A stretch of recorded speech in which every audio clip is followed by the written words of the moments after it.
કોંગ્રેસ નેતા પ્રિયંકા ગાંધીએ કેરળના વાયનાડથી પેટા ચૂંટણી જીતી હતી. તેમણે આજરોજ સંસદ સભ્ય તરીકે શપથ લીધા છે. તો પ્રિયંકા ગાંધી હાથમાં બંધારણનું પુસ્તક લઈને પહોંચ્યા હતા. જ્યારે પ્રિયંકા ગાંધી હોદ્દા અને ગોપનીયતાના શપથ લઈ રહ્યા હતા ત્યારે તેમના ભાઈ રાહુલ અને માતા સોનિયા પણ ત્યાં સાંસદ તરીકે હાજર હતા.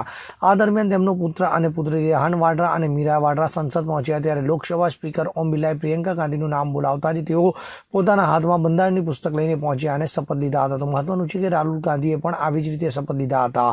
તો વાત કરવામાં આવે તો વાયનાડમાં પ્રિયંકાએ રાહુલ ગાંધીએ ખાલી કરેલી સીટ પર વાયનાડ પેટા ચૂંટણીમાં 4 લાખથી વધુ મતોથી જીત મેળવી છે.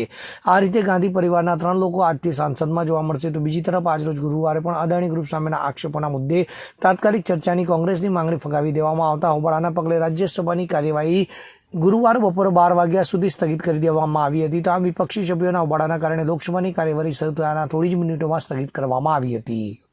Bureau report CN24 news.